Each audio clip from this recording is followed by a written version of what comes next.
Superman, Man of Steel. Not a terrible movie, but not the best superhero film to come out in the last few years. Now, there are some good things about this movie, like, they spent a lot of time on Krypton developing that story. That was good. Previous Superman films haven't really done too much of that, but they were trying so hard to do the kind of Chris Nolan, David S. Goyer non-linear storyline thing, but the storyline wasn't complicated enough to do that, so they just ended up with weird, choppy cuts that just felt kind of unnatural. Like later on in the movie when Lois Lane and Clark Kent are in that American military camp in the middle of the desert, there's a scene where they're in the camp and then it cuts to a picture of them suddenly standing in the middle of the desert, like this close to each other. And you're just left wondering, wait, why are you right there? Like, if you were going to leave the camp, you would just be in, like, the entryway of the camp, maybe just a little bit outside it. You wouldn't walk 200 paces into the middle of the desert and then stand this close to each other, not touching, just face to face. That's so weird and awkward. Like, oh, I'm about to leave. Let's just walk out into the middle of the desert an unnecessarily long length and then stand awkwardly close to each other without touching or anything. Just okay. Now, mind you, it was a beautiful shot. The cinematography in this movie was excellent. It just made for a lot of awkward scenes where people were just in places where it didn't look like they should be. And then during that whole battle scene that took up like half the movie, there were a lot of times where it was just like, why are you going there? What is happening? You're fighting Zod, and Zod is kicking your ass. Then suddenly, Zod is overwhelmed and goes on his little ship and flies away. Then suddenly there's alien chick and tall alien dude, and you're fighting them. And I don't know how they got there, but whatever. And then suddenly they decide they're losing, even though they're not really, and they fly in their little ship somewhere else. And then you go fight them again. Which, to be honest, got a little repetitive. But that was definitely not the worst part about it. The worst part about it was the needless destruction that happened at the hands of Superman himself. It seemed every time Superman punched an alien foe, that alien foe would fly into some building, totally destroy it, and through this process, Superman just destroyed the whole city. You'd think after the first time that happened, Superman would think, oh wait, I just collapsed a building. I should avoid doing that because when buildings collapse, people die. I should punch them into the ground or up in the air. No, he didn't do that. He kept doing it. At one point, he just gets pissed and flies through like 5 buildings in a row, taking out a whole story each time.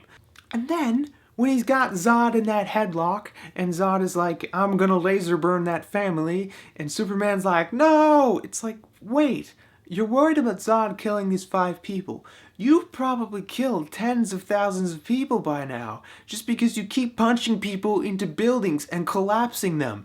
Like, what? For someone who was portrayed as reading Plato when he was like 14, Superman's really dumb. Just because you don't see the people dying doesn't mean you're not killing them. I suppose you have to give some credit to this movie for the excellent dialogue during the battle scenes. Like when Zod comes along and says, there's only one way this can end. Either you die, or I do.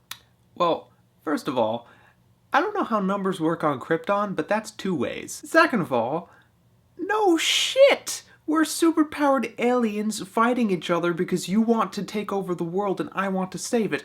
Obviously, death is on the table. That's not even a threat, that's just a statement of obvious facts. And there is some weird stuff with, like, Lois Lane, too. I mean, Lois Lane was a lot better in this Superman movie than she has been in past movies. She was a little more tough, more realistic, a journalistic reporter.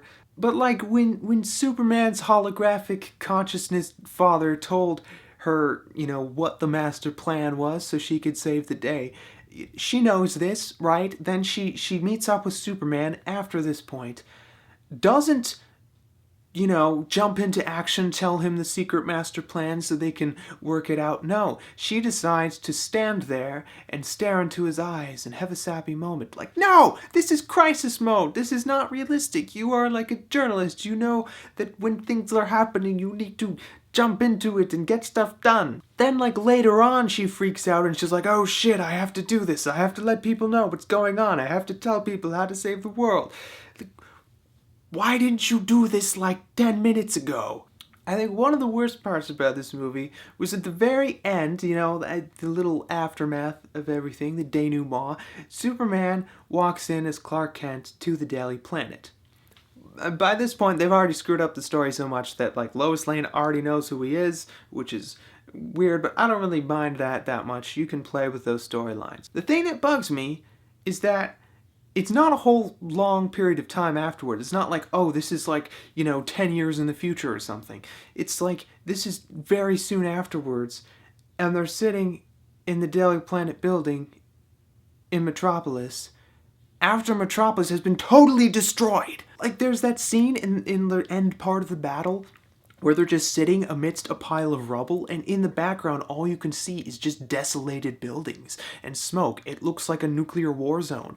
And then, after the battle's over, magically, everything's back to normal. The buildings are standing again, and everybody's just honky-dory. No! It would take, like, centuries to rebuild this city. But there's one thing we haven't discussed yet. Let's tackle this issue. That tornado scene that happened. Let's talk about that. Now, I get what they were trying to do here.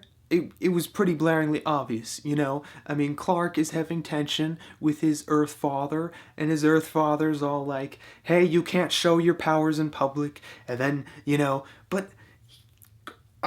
Okay, tornado, not the way to go, because that whole scene, all you could think was, he could just walk over to his dad, put his arm around his shoulder, run back onto the bridge, and he would save him, and it would be perfectly safe, and nobody would have to know that he was a super strong alien man. It's not like he'd have to run over and flip a car or something. Like, he could have just been like, hey, Dad, take my hand, let's go under the bridge. And nobody would have known that he had super strength. And on top of that, like, it just didn't seem like Clark would actually restrain himself. It's not like right away the father was like, don't save me. They had been having this kind of conversation, and Clark wasn't agreeing with his Earth father about it, and then he's confronted with this problem, and his first reaction isn't to run and save his own father, which doesn't make sense to me. What they should have done is, first of all, they should have had a situation where Superman would have actually had to use his super strength in an obvious, visible way in order to save his father. That way there would actually be a reason for him not to save his father. But they should have had it so that Superman's first reaction is, I want to go save my dad, because that is the most important thing.